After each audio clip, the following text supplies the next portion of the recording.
So I was on the phone this morning with a man named Mr. Liu. Runs a factory, central Taiwan, makes those things we use every day but never really think about, the screws, the nuts and bolts, the faucets in our kitchen, stuff like that. He sounded tired.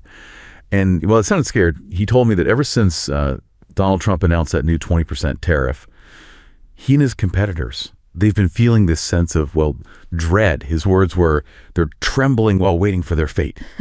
I mean, his profit margins are razor thin, like maybe 5%. So a 20% tariff, that's not just a business challenge for him. It's potentially a death sentence. His American customers, they're already demanding he absorb the cost. And he knows they can just switch their orders, to factories in Vietnam or Thailand easily. For him, this isn't about like big geopolitics. It's just survival. But here's the strange part, right? Well, Mr. Liu's world is sort of on the verge of collapse. The headlines, they're all focused on Taiwan's superstar, the semiconductor industry. You hear the experts, the executives, they're all saying the same thing, basically. Oh, we can handle it. Our technology, it's too advanced. A few percentage points on a tariff won't stop our customers. So you have this tale of two Taiwans triggered by just one announcement. For one, it's like an extinction level event.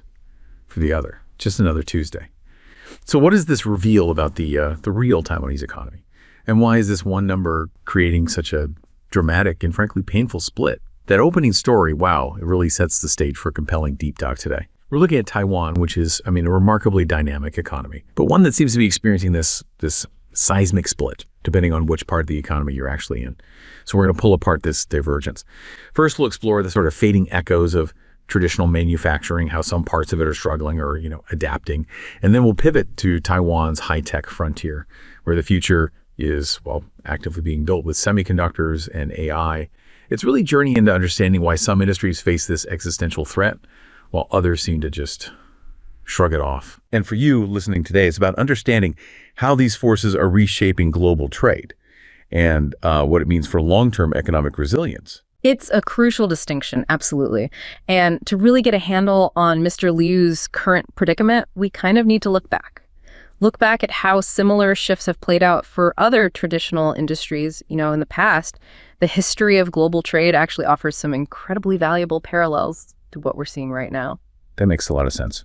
So where should we look first? What's a good parallel? Well, a really good place to start is examining what happened with the end of the multi-fiber arrangement, or MFA, and its successor, the Agreement on Textiles and Clothing, the ATC. These were basically international agreements that governed textile and clothing trade through a quota system, right? They limited how much each country could export. When these were finally abolished on December 31st, 2004, it was widely expected to be a massive disruption, a really dramatic moment. Oh, I remember the anxiety around that time. Yeah. There was widespread fear, almost panic, really. Yeah. That garment-producing countries, especially the least developed economies, the LDEs, they'd just suffer massive losses. And export earnings, jobs, everything. The experts, they were predicting, that giants like China and India, they just seize the lion's share, right, crush everyone else. It sounded like a complete doomsday scenario for a lot of places. Exactly. And this is where it gets really interesting, because the reality, after about, say, 18 months of a quota-free market, it was surprisingly mixed. Yes, China and India definitely gained market share, but not to the devastating apocalyptic extent that everyone forecast. Take India, for instance. They actually faced some significant domestic administrative hurdles and technological limitations, too. Those things prevented India from fully leveraging its colossal potential in the global arena right away. It wasn't just a simple matter of scale. Their internal infrastructure and processes really played a huge role in their initial struggles to ramp up. That's a critical nuance, isn't it? Yeah. So even the biggest players can hit unexpected internal roadblocks. It's not automatic. And I seem to recall China also had some checks on its growth, at least temporarily. Precisely. On China's side, there were safeguards put in place. Both the U.S. and the European Union imposed temporary measures. These lasted until the end of 2008, and they were specifically designed to curb textile and clothing imports from China. This provided what many called a breather for some of those LDEs that everyone thought were doomed. It effectively bought them crucial time to adapt. So even with the quotas gone, it wasn't a completely open, free-for-all market right away. That must have been a lifeline for some of those smaller countries. Absolutely, a vital lifeline. And the truly surprising fact, maybe the most surprising, is that some LDEs, Cambodia's a great example, actually managed to expand their exports during this period. They benefited from these temporary measures against China, sure, but also, remarkably, from Taiwanese manufacturers relocating production from China to Cambodia. This was a strategic move, right? Taiwanese companies looking to maintain market access to the US and EU, they moved production to a country that still had preferential access. It just highlights how, even in what looks like a chaotic shift, strategic maneuvering and these external policy factors can create unexpected outcomes and, opportunities for adaptation. What we had was not some simple monolithic shift. It was a complex, nuanced redistribution of market share. Okay, let's unpack this. So it really wasn't just a simple free-for-all, as everyone predicted. It seems there were some intriguing twists in the plot. It shows that even in a free-for-all, strategic maneuvering and external factors can create these unexpected outcomes. Adaptability is key. And that leads us directly to Taiwan's own textile industry. Its history, actually, is often cited as a kind of manual for industrial development. Yeah. Because of how successfully it navigated multiple crises over, 50 years? That's right. And what's truly fascinating here is how Taiwan systematically built capabilities, how it shifted from low-value to high-value production, rather than just, waiting for global dynamics to change things for them. It's really a testament to proactive industrial policy and strategic adaptation. Taiwan's textile industry has this unique trajectory. Think of it like this. It didn't just start and stay making basic t-shirts, right? It began with very low-end cotton weaving, basic manufacturing. But then it strategically transitioned to import substitution. They started developing their own synthetic fibers. That means they moved from simply assembling imported materials to actually making the materials themselves, building a deeper domestic supply chain. And eventually they moved to what's now considered the top end of the value chain. Which means today, the sector emphasizes highly technical, functional, and comfortable textiles.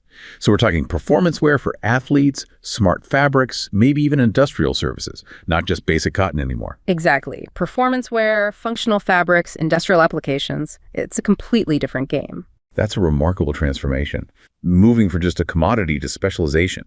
And while the textile sector was historically crucial for Taiwan, its contribution to GDP had dropped, what was it, to just 0.35% by 2005, and only about 1% of total manufacturers. So this decline isn't a sign of failure. It's actually proof of a successful transition. They moved beyond basic textiles to higher value-added industries as part of a broader economic upgrade. Precisely. That's the key takeaway. And the legacy of this experience, it's immense.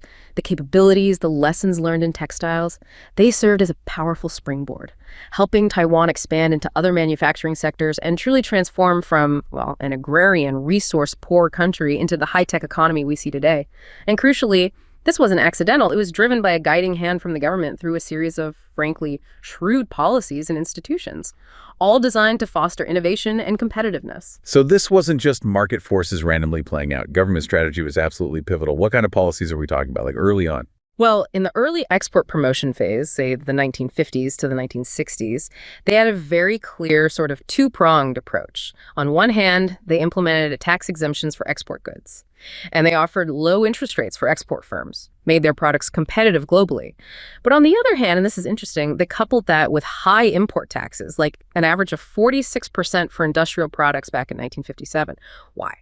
To protect those nascent domestic industries while they were still developing, they weren't afraid to use strategic protectionism to nurture their own capabilities.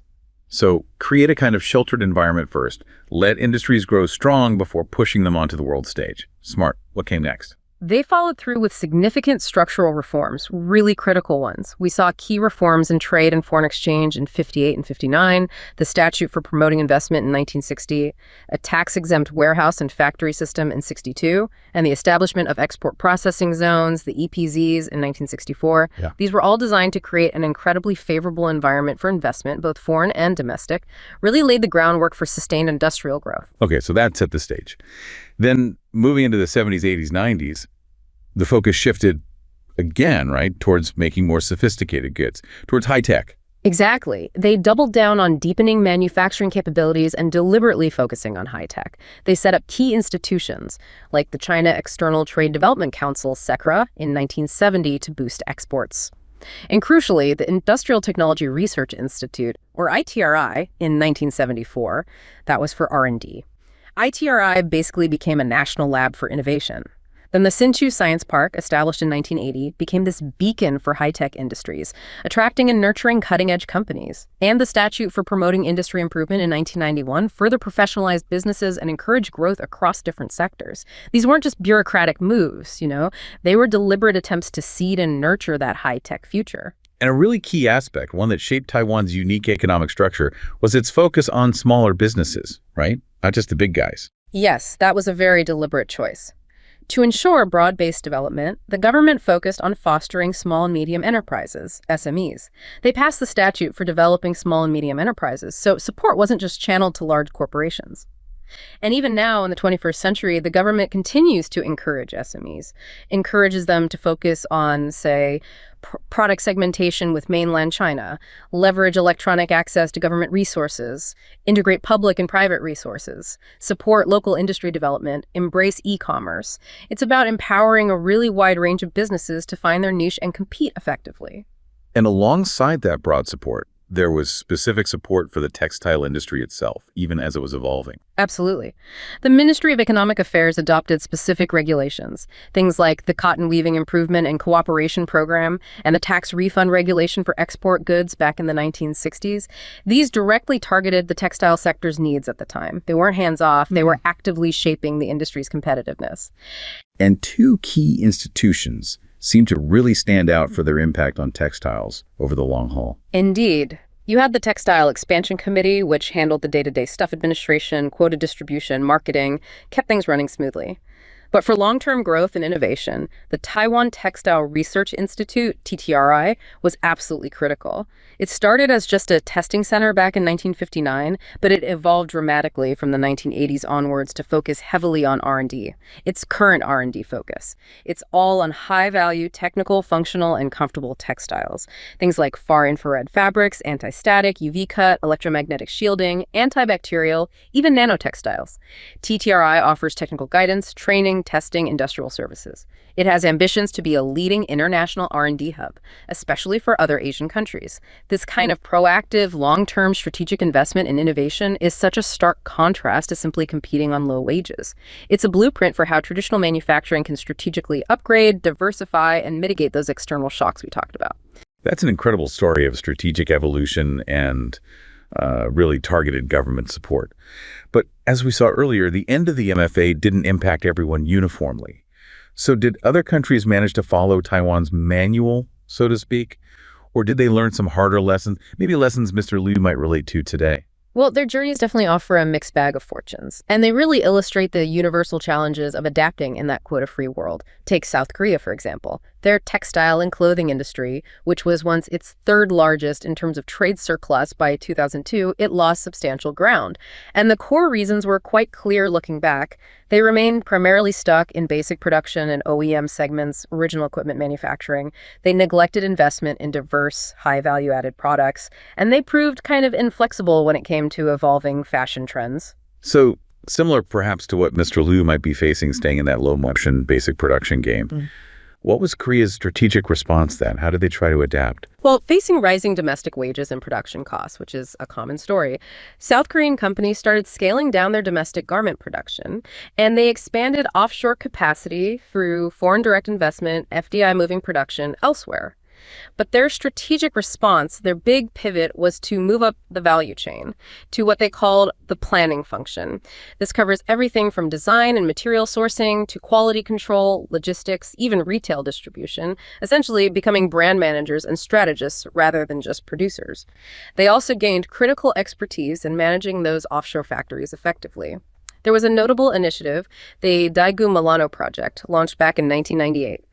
It aimed to transform their textile industry into a high-value added strategic sector, included projects for product enhancement, fashion design, technology development, a whole package.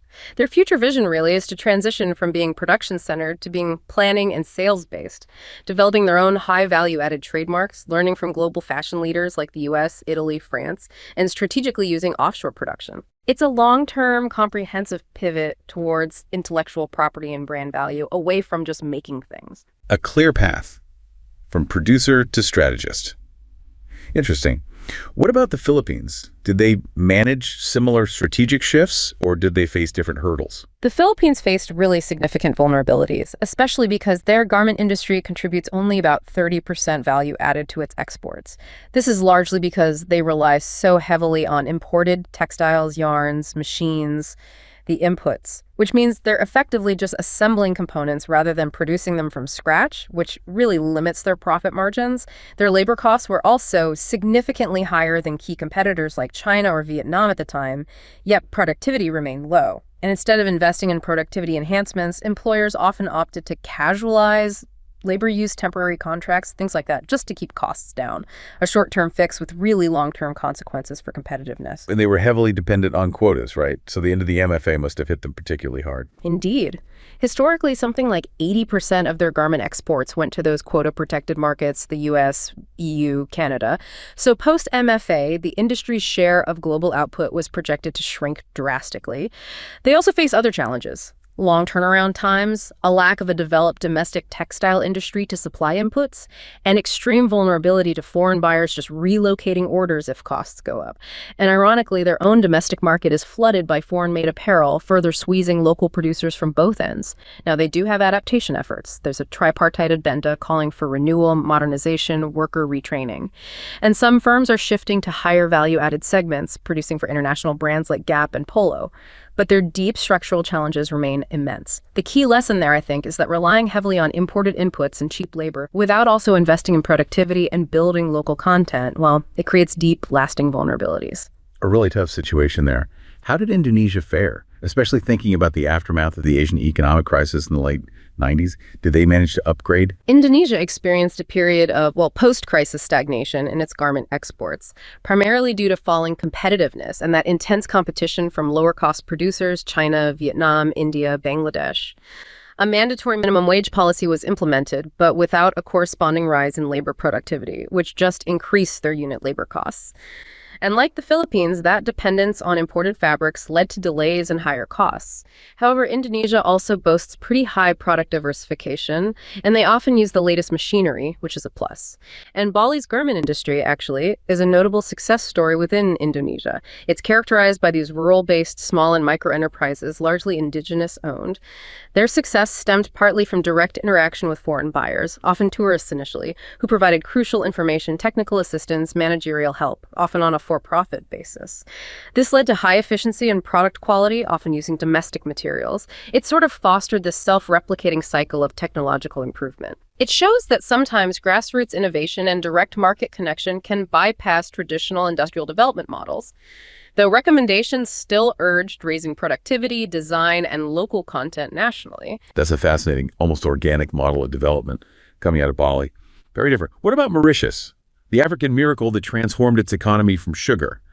How did textiles fare there? Mauritius, famously transformed from that sugar monoculture to a significant manufacturing exporter. A real success story in many ways. However, its textile and clothing firms and employment saw a continuous decrease from 2000 to 2005. The trend was downward. While their labor costs are relatively high, more than double India or China at the time, their labor productivity was notably lower than competitors. Again, that productivity gap, resulting in higher unit labor costs, making them less competitive on price. Their product base is also quite narrow. Something like 4 products accounted for over 90% of their clothing exports. Specialized, yes, but also very vulnerable if those specific markets shift. Now, they still benefit from preferential tariff rates on the U.S. market under AGO, the African Growth and Opportunity Act, and on the EU market under the Lomé and Cotonou Conventions. But these preferences are set to phase out or have already been reduced. So even a past miracle like Mauritius shows that simply diversifying away from agriculture isn't enough. You have to continuously out-innovate, manage your costs effectively, lessons many are still grappling with. Their adaptation strategies now focus on moving up the production and value chain. Aiming to be a niche producer in fashion markets, technology-intensive segments, they emphasize producing the right product at the right price at the right time under the right conditions. Supported by government initiatives for tech diffusion and skill development, it's really a race against time for them. Yeah, a race against time and a clear focus on finding the right niche. Okay. And Sri Lanka, another significant player in the region, how did they cope? Sri Lanka's ready-made garment, or RMG sector, is absolutely vital to their economy. Accounts for nearly half of their total export value. However, this heavy reliance also makes them extremely vulnerable. Sound familiar? They have weak backward integration, meaning long lead times 90 to 150 days when the ideal might be 60. They're often assembling rather than producing core components domestically. High production costs due to expensive utilities, poor infrastructure, these are major hurdles too. And interestingly, the sector faces a significant labor shortage despite having an 8% unemployment rate overall. Why? Well, long hours, monotonous work, a negative social image associated with the garment factories, and many workers seeking employment abroad, often in the Middle East, for better pay. So multiple pressures hitting them: cost, labor, infrastructure. Are there any silver linings for Sri Lanka, or are they facing a similar potential fate to Mr. Liu's factory? Well, they do have a more diversified product base than some of their peers, which helps spread risk a bit. And their proximity to India offers potential spillover effects, maybe access to a larger industrial base or market. They've also benefited from the EU's GSP Plus scheme generalized system of preferences, plus allowing duty-free entry for certain goods, though this is conditional on meeting regional cumulation criteria, which is challenging because they rely heavily on textile imports from outside the South Asian region, outside SAARC. Their transformation measures include encouraging backward integration, trying to reduce that import dependency, improving human resource capital and technology through things like a Bachelor of Design program, and strengthening bilateral trade ties. The takeaway here is that even with government support and some product diversification, these deep structural issues like labor shortages and poor infrastructure can really cripple competitiveness. Sounds like a really mixed bag. Challenges, but also some proactive steps being taken. Now, Bangladesh is known for its absolute massive garment industry. How is it navigating this super competitive environment? Bangladesh's RMG industry is, well, it's the main source of formal employment for millions. 1.9 million directly, estimates suggest 10-12 million depend on it indirectly. Hugely important. Historically, it was fueled by those MFA import quotas and, of course, abundant cheap labor. RMG exports make up over 74% of their total export earnings, massive dependence. However, it suffers from severe structural weaknesses. First, it's a net importer of textiles, meaning most of those RMG exports are made from imported materials. This raises serious sustainability questions, especially without strong domestic backward linkage, making their own fabrics. It's also highly concentrated on just a few products and heavily reliant on just two markets, the US and the EU. That's 94% of their total in the early 2000s. Very vulnerable to shifts in demand or policy there. Productivity per worker is low. Capital intensity is low. Average capital per worker around $1,500 compared to China's $4,000 back then. And they face significant infrastructure bottlenecks. Inefficient electricity, poor telecommunications, badly managed port facilities like Chittagong Port, grabbing up costs and lead times to 120, 150 days. Plus, restrictions on foreign direct investment outside their export processing zones limit the flow of modern technology and skills. Pessimistic predictions persisted for them, especially after 2008 when U.S. safeguards against Chinese exports were removed. Duty-free entry to the U.S. market is seen as absolutely crucial for their survival. The core lesson of Bangladesh, I think, is that while abundant cheap labor can drive initial growth, a lack of deep backward integration and over-reliance on external markets makes you incredibly vulnerable when conditions change. So deep dependence and significant vulnerabilities, even with that massive employment base. A precarious situation. What about Myanmar and Laos? Smaller players in the region, what were their stories? Myanmar saw some initial growth in the early 1990s, mainly due to underutilized EUS quotas and very low labor costs. Their exports primarily operate on what's called cut-make-pack, or CMP, arrangements. This means 95-99% of the raw materials were imported, a core vulnerability right from the start. However, the devastating impact came from U.S. sanctions, particularly after 2003. These led to widespread factory closures, significant job losses. It caused labor to migrate, often seeking higher wages across the border in Thailand, for instance. They face persistent challenges, too. Severe electricity shortages generators can account for 25-40% of operating costs, lack of skilled labor, non-binding labor contracts, all hindering timely production and workforce control. The Myanmar example starkly illustrates how geopolitical actions, like sanctions, can just wipe out an industry that lacks deep internal resilience and value-added capabilities. Then you have Laos, a landlocked country. Its garment industry is significant for its national economy, attracting FDI, creating jobs, especially for rural women. It's one of their top 3 export industries. But structurally, most factories are just subcontractors doing CMT cut, make, trim with minimal backward linkages. They rely heavily on imported fabrics and accessories. They generally lack design, product development, marketing, or sourcing functions, leading mostly to low-skill, low-wage jobs. Plus, inadequate banking services, lack of domestic raw materials, and high transit costs to seaports are major issues for a landlocked nation. And productivity. Despite very low wages among the lowest in the region, operational costs are the lowest because productivity is even lower, and training is severely lacking. Laos really underscores the challenge of being stuck at the very bottom of the value chain, where even the lowest wages don't guarantee competitiveness if productivity and infrastructure are poor. So if we step back for a moment, look at the common thread here across all these countries. It's the profound vulnerability of low-value production and the absolute necessity of moving up the value chain or diversifying or both to survive in this post-quota, highly competitive global environment. It's truly a high-stakes game. What stands out to you from these varied experiences, knowing what Mr. Liu is potentially facing right now? What really stands out to me is just how incredibly difficult this transition is, and how many of these countries seem almost trapped in this cycle of low-value production, struggling to compete on anything but price. It's like they're constantly on a treadmill that's just speeding up beneath them. So what does this all mean when we look at the recurrent challenges for traditional manufacturing across developing Asia? It sounds like a really difficult tightrope walk for many of these countries, constantly balancing on this razor's edge of global competition and all these internal challenges. Indeed. And we can actually identify several pervasive issues that consistently plague these traditional manufacturing sectors, issues that make them highly susceptible to external shocks, like, say, a new 20% tariff. First, there's a significant input dependency. We saw this again and again. A widespread reliance on imported raw materials means low domestic value added. And it's not just about the direct cost. It increases overall production costs and extends lead times. Makes these industries less agile, less responsive in a fast-paced global market. They're often just assembling foreign components. So they're always sort of beholden to external suppliers for their basic components. That makes them incredibly vulnerable, especially when trade policies suddenly shift.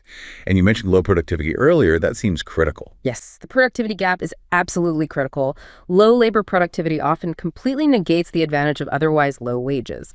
And in many cases, employers prioritize these low-wage strategies over making crucial investments in technology and human resource development, which just perpetuates the cycle of low efficiency and makes them less competitive in the long run. It's a classic short-term gain leading to long-term stagnation. And just getting those goods produced and shipped efficiently must be a constant battle if the basic infrastructure isn't there. Absolutely. Infrastructure deficiencies are a huge common bottleneck. Inefficient and costly utilities, electricity, water, inadequate transportation networks, poorly managed port facilities. These are rampant. They inflate costs, they delay deliveries, making it incredibly difficult to compete on speed and reliability, which are crucial factors in modern global supply chains. And then there's the whole bureaucratic side of things, which often adds unseen costs and delays. Precisely. Regulatory hurdles are like a silent killer for competitiveness. Bureaucracy, complex procedures, unofficial payments, let's call it corruption, add significant hidden costs and create operational delays. This deters both domestic and foreign investment and severely hinders efficiency, makes it tough to operate predictably and transparently. If they're facing all these issues, input dependency, low productivity, bad infrastructure, red tape, it sounds like they'd also struggle to offer a wide range of products or adapt quickly when market demands change. That's exactly the limited diversification problem. A narrow product range and concentration on just a few export markets leave these industries highly vulnerable. Vulnerable to changes in global demand, shifts in trade policies, or just increased competition from larger, more integrated players like China. It's like putting all their eggs in one or two baskets, and when those baskets get affected, the whole industry feels it immediately. And that inability to move up the value chain, which Taiwan's textile industry managed so well, seems to be a recurring theme, a major stumbling block for others. That's the value chain stagnation issue. There is often a significant lack of investment in R&D, in design, and marketing capabilities. This traps many firms at the low-value assembly end of the supply chain, prevents them from developing into higher value-added segments where the real profits are made and where they could differentiate themselves beyond just being the cheapest. They're often stuck being just cut-make-pack or cut-make-trim operations. And the people actually working in these industries, They must also be facing their own set of difficulties, which then impacts the broader economy and competitiveness. Indeed. The labor market dynamics are often problematic. We saw high labor turnover in several cases, skill shortages, especially for crucial middle management and technicians, and often poor working conditions. All this contributes to inefficiency. It makes talent attraction and retention incredibly difficult. Sometimes it even leads to the outward migration of skilled workers, a brain drain, which just exacerbates the problem further. And finally, a big one. Government policy. You mentioned Taiwan's proactive role. How effective is policy generally in addressing these deep-seated issues in other places?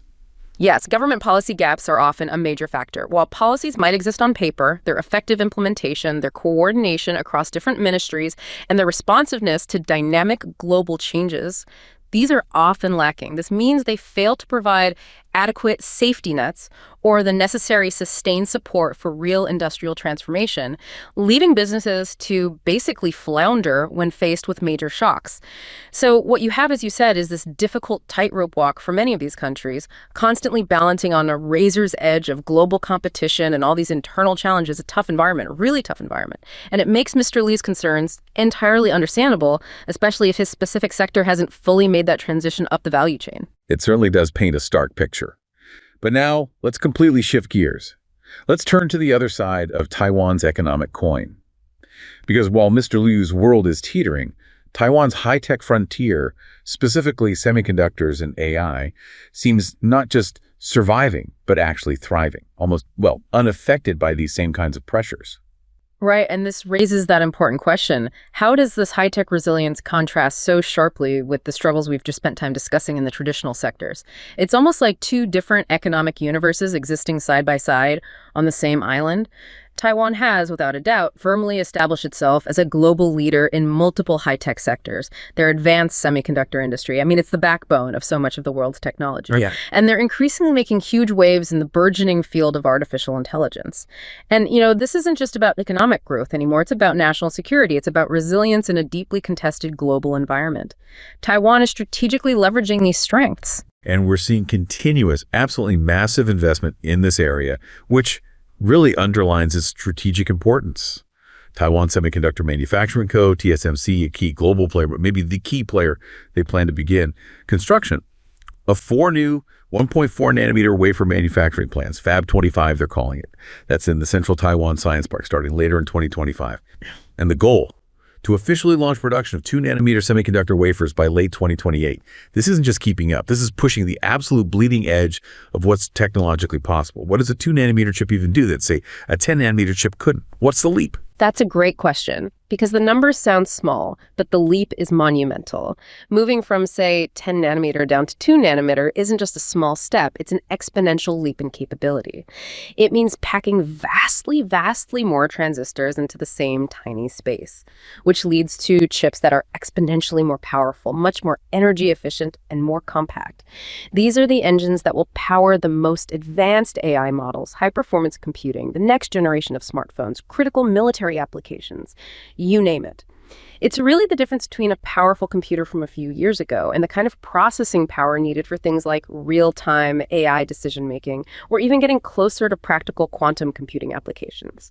And this commitment to the cutting edge, it acts like a magnet. Multinational tech firms are increasingly investing in Taiwan, drawn by this incredibly sophisticated semiconductor ecosystem and the emerging AI-driven market opportunities. It just highlights Taiwan's magnetic pull for high-value industries, cementing its strategic importance globally. And it's clear it's not just private investment from companies like TSMC either. The government is all in on this, right? Viewing it as absolutely essential to the nation's future. Absolutely. The proposed 2025 budget, for example, is at a record high, and a significant chunk of that increase is allocated specifically for digital infrastructure projects. These funds are targeting the development of what they call critical emerging technologies, CETs, things like AI, quantum computing, cybersecurity. They're making a deliberate, strategic, long-term investment in the future, understanding that these technologies are foundational not just for economic competitiveness, but for national security as well.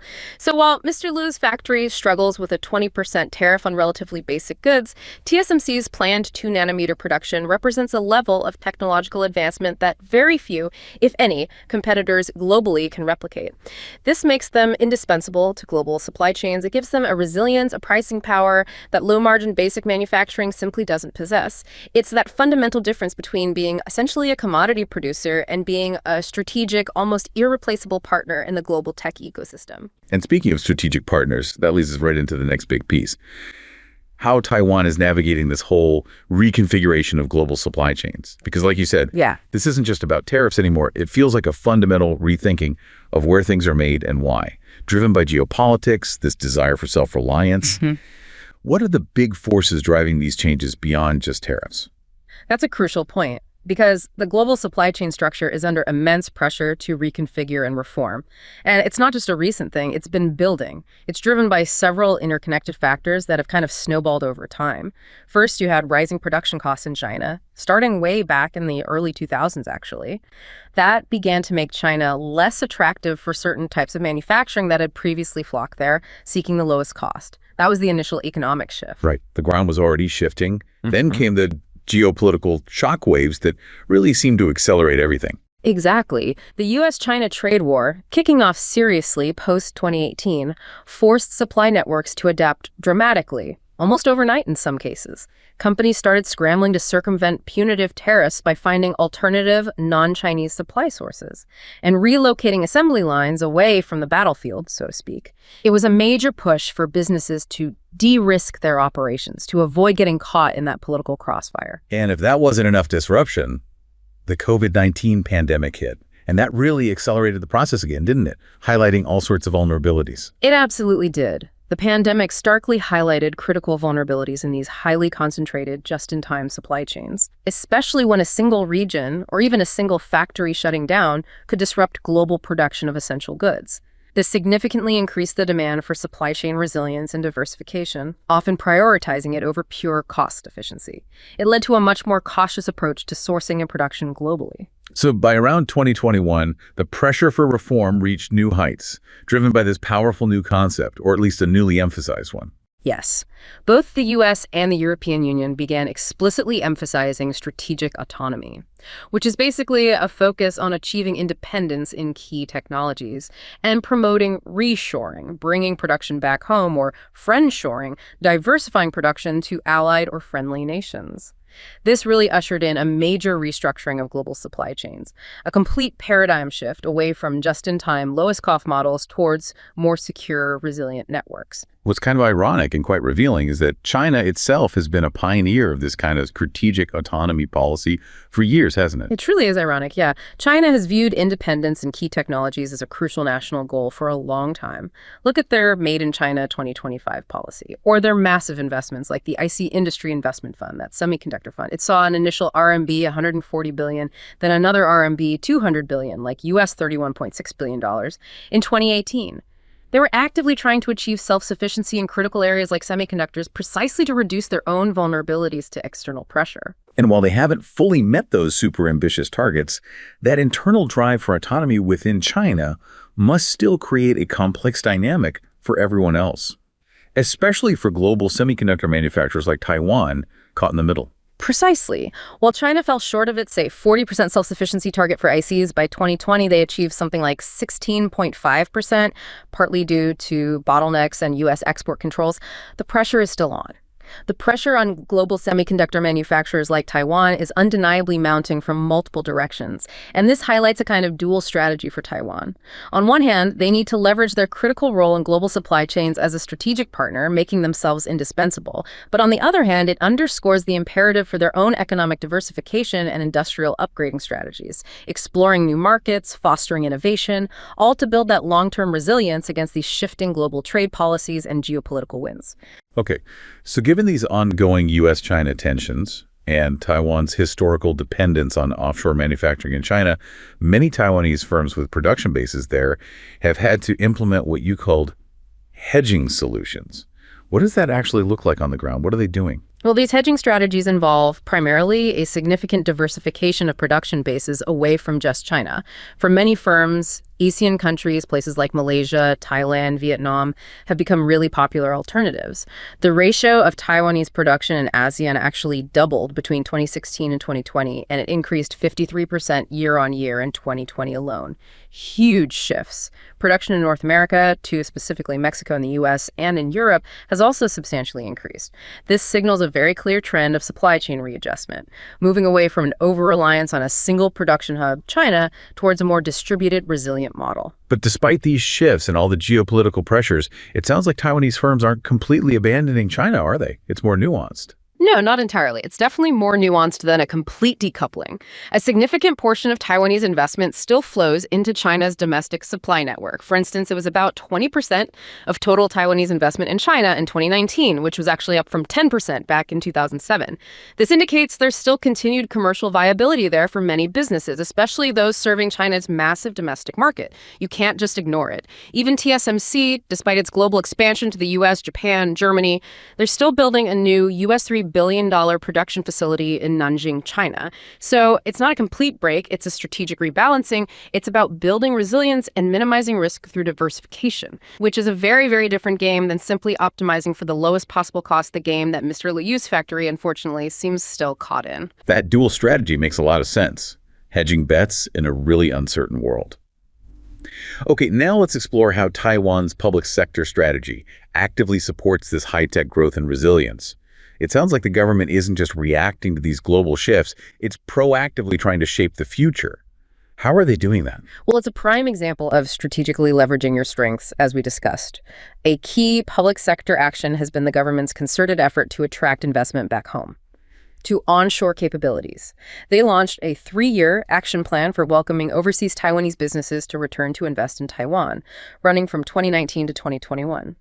This plan specifically facilitated the relocation process for both return investments firms, literally moving production back because of trade tensions or supply chain reconfigurations, and also stayed investments.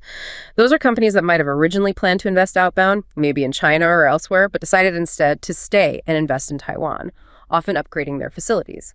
The goal is clearly to onshore high-value manufacturing and, crucially, the associated intellectual property. So it's about making it easier and more attractive to produce sophisticated goods at home, especially in those high-tech sectors. And President Tsai Ing-wen's administration, they have a broader industrial transformation agenda beyond just bringing businesses back, correct? Like some key policies. Yes, absolutely. There are 2 key policy undertakings that really highlight their proactive strategic approach. First, there's the Industrial Innovation Plan, IIP. This promotes what they call the 6 core strategic industries.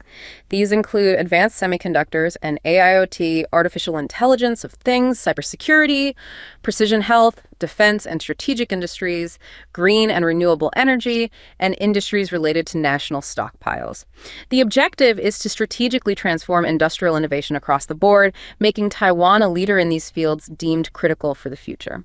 Second, there's the New Southbound Policy, NSP. This aims to diversify Taiwan's economic ties beyond its traditional partners, namely China and the US. It focuses on fostering deeper connections, trade, investment, cultural exchange with countries in Southeast Asia, South Asia, plus Australia and New Zealand. This is about building broader economic resilience, finding new export markets, and reducing dependence on any single partner. A really critical strategic move for long-term stability. And underpinning all of this, they have a massive overarching digital transformation program that sounds incredibly ambitious. DIGI Plus, was it? Yes, the Digital Nation and Innovative Economy Development Program, DIGI Plus. It runs from 2017 to 2025, launched back in 2016. And it is truly ambitious. It's foundational to their whole vision for the future. It aims to develop multiple high-tech sectors simultaneously to foster industrial innovation and ultimately transform Taiwan into a fully smart island. Key focus areas include things like deep cultivation of Taiwan's data assets using data more effectively, development of beyond 5G satellite communications, advancement in angstrom generation semiconductors that's even beyond nanometers, digital transformation of cloud-based industries, and construction of advanced network infrastructure. These aren't just buzzwords, They're specific areas of targeted government-backed development and investment. And they've set some pretty aggressive targets for this program, haven't they? Showing just how serious they are about leading in these digital areas. They really have. By 2025, the program targets a digital economy scale of over US $200 billion, making up nearly 30% of GDP, and a digital service economy output of over US $90 billion. They also aim for 2 gigabits per second high-speed broadband services with 90% coverage and 85% 5G network coverage for non-rural populations, really blanketing the island with high-speed connectivity. And Taiwan's global recognition as a key player here is already evident.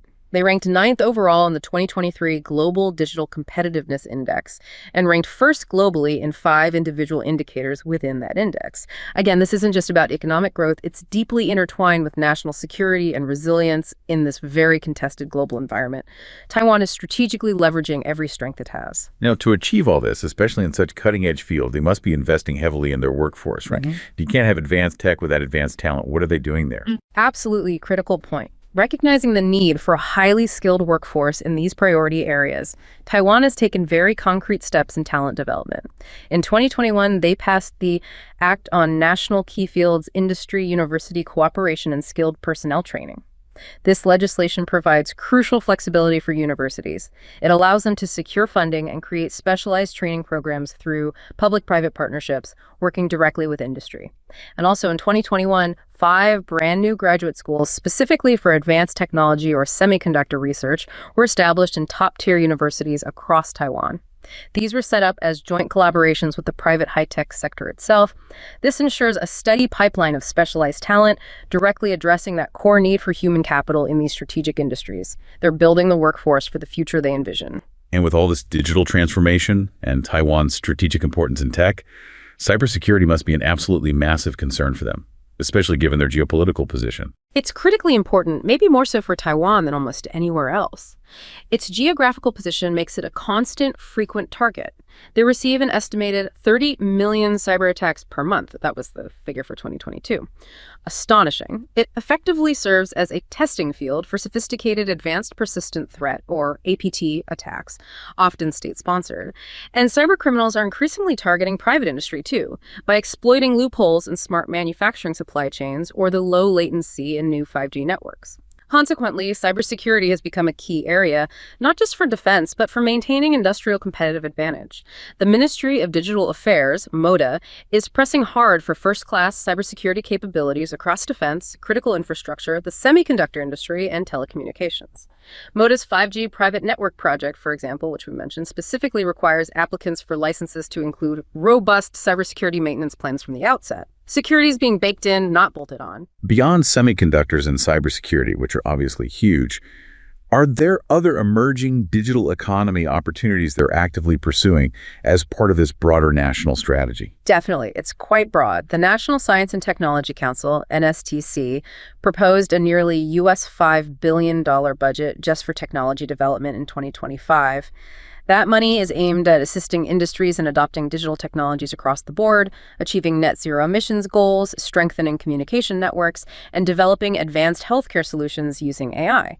So it covers a really broad spectrum: semiconductors, AI, military tech, security, next-generation communications, digital health. It's a comprehensive cross-sector investment strategy. That's a truly holistic approach. What about entirely new and emerging sectors, maybe things beyond the current digital leaders? Are they looking even further ahead? Yes, they are. Photonics and quantum industries, for example, are experiencing explosive growth, driven by AI-related applications like faster data centers and the general demand for high-speed data transmission. Taiwan's photonics industry alone achieved US $6.5 billion in revenue in 2023. That was a remarkable 44.4% growth year-on-year. Huge jump. And they even introduced their first 5-qubit superconducting quantum computer in early 2024. It's early days for quantum, but it signals serious long-term investments in these foundational future technologies. In next-generation telecom, there's growing demand, particularly from the U.S., for American telecom software companies to partner with Taiwan's strong telecom hardware suppliers.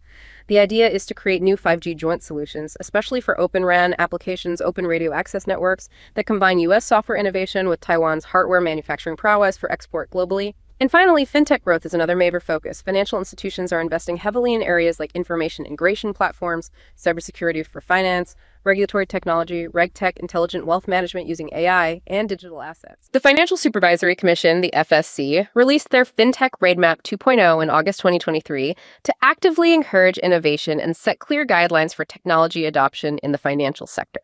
This proactive, multi-pronged strategy, constantly looking for the next wave, is what creates that striking contrast with Mr. Liu's struggles. It's about continually creating new high-value industries, not just defending old ones. Fascinating. So while Taiwan is clearly charging ahead of these impressive digital advancements and strategic investments, it sounds like there are still some, say, speed bumps, some regulatory quirks maybe that businesses, especially foreign ones, need to navigate carefully. It seems like a fascinating contrast between the high-level innovation and the practical challenges of implementation on the ground. Indeed. That's a good way to put it. Taiwan's regulatory environment for the digital economy is definitely a complex interplay. You've got domestic laws, international agreements they're part of, and just the rapid pace of technological advancement itself. And while the overall intent seems to be supportive of innovation, certain areas clearly need improvement or refinement. For example, the current Government Procurement Act, it really struggles to keep pace with the rapid changes in digital and software projects. It often undervalues software and related services compared to traditional hardware, and it lacks provisions for more equitable and flexible collaborative contracts, which are often needed for complex IT projects. This can actually hinder the adoption of the very new digital solutions the government wants to promote, even with all the investment flowing in. And there's also a lack of clear pricing standards for highly specialized professionals like top-tier cybersecurity or AI experts within that procurement framework. So even with all the strategic investment in these fields, the actual process of the government buying and implementing these solutions can be a bottleneck. Interesting. And what about the Ministry of Digital Affairs, MODA, that we just discussed? It sounds like a powerful new agency designed to drive this. Any limitations there? Well, MODA was established in 2022 with high expectations to oversee digital development and enact universal laws and standards across government. However, a key challenge is that it currently lacks strong enforcement tools. It doesn't have the teeth to compel other ministries to always follow its lead or adhere strictly to its standards. This can hamper its ability to effectively implement policies uniformly across the government. It creates a potential gap between the strategic vision and the practical unified execution, leading sometimes to inconsistencies. And you mentioned issues with transparency and regulation too, right? They can create uncertainty for businesses trying to operate there. Yes, that's another notable challenge. The frequent circumvention of the standard 60-day public notice and comment period for new and amended regulations. Now, executive orders do mandate public notice for regulations impacting international trade, investment, or intellectual property. But many domestic commerce regulations, which can still have significant international implications, are sometimes overlooked or rushed through. And there seems to be a fairly liberal interpretation of emergency exemptions, which allows regulators to implement policies without sufficient public input or warning. This creates uncertainty for businesses, especially foreign firms, making it harder for them to anticipate and adapt smoothly to new rules. Do you have a specific example of that happening, something that kind of illustrates the impact on businesses? Yeah, a good recent one comes from the Financial Services Cloud outsourcing example in 2023. The Insurance Bureau, IB, and the Securities and Futures Bureau, SFB, both part of the Financial Supervisory Commission, FSC, issued new regulations about financial institutions using cloud services, outsourcing data and processes to the cloud. They basically mirrored the approach the Banking Bureau had taken earlier. However, unlike the Banking Bureau, the IB and the SFB did not provide the standard 60-day public comment period. They rushed it. This immediately created uncertainty for both cloud service providers, the AWSs, the Azures, the Google Clouds, and the financial institutions themselves, as they had less time to understand, prepare for, and potentially influence the new rules. Furthermore, the Insurance Bureau then failed to release further clarifying guidance, unlike the Securities and Futures Bureau did. This compounded the confusion and left parts of the financial sector kind of in the dark. It just highlights how important consistent, transparent regulatory processes are for fostering a predictable and stable business environment, especially in fast-moving tech sectors. Right, so a lack of consistent, transparent process can create friction, even in an otherwise highly innovative economy. And what about data privacy? That's obviously a huge concern globally for any digital business. How does Taiwan handle that? The Personal Data Protection Act, PDPA, is Taiwan's primary law governing personal data. It was first promulgated way back in 1995, but significantly amended as recently as May 2023. Taiwan is actively working to align its PDPA with international standards, particularly Europe's GDPR and the APEC Cross-Border Privacy Rules Framework, or CBPR. They actually joined CBPR back in 2018. The May 2023 amendment was quite significant. It substantially raised the fines for data breaches up to roughly US $500,000 for severe violations. And it established the Personal Data Protection Commission, or PDPC, as a new independent authority specifically for enforcement, giving data protection more focus and power. Now, while the PDPA itself doesn't explicitly mandate data localization, forcing data to be stored within Taiwan, certain sectors, particularly financial services and healthcare, do have additional sector-specific regulations. These impose specific data storage requirements, for example, FSC regulations about where customer data in financial institutions must reside. So for businesses, it's a mix. They need to understand the main PDPA, how it aligns with global standards like GDPR, but also be aware of any specific stricter rules that might apply within their particular industry. These are the critical, practical details that foreign firms need to grapple with when looking to fully engage in Taiwan's advanced digital economy. Navigating these regulatory intricacies is definitely part of the game. Okay, so we've really taken a deep dive today into what that single 20% tariff announcement seemed to reveal about Taiwan's economy. On one side, we heard that story from Mr. Liu, representing the traditional manufacturing sector, facing what sounds like existential dread. We saw parallels across Asia industries struggling with low margins, maybe outdated practices, and just the relentless pressure of global competition. These are sectors desperately trying to adapt by moving up the value chain, as you said, by diversifying their markets beyond just the US or Europe, or maybe just trying to survive in this post-quota hyper-competitive world. It's a narrative, really, of vulnerability, where even slight shifts in policy or cost can feel like a death sentence. But then we looked at the other Taiwan, the high-tech giants, the semiconductor industry, calmly stating, we can handle it. This is a story of strategic foresight, of massive sustained investment in cutting-edge technologies like AI and quantum computing, and a government actively shaping an advanced digital economy.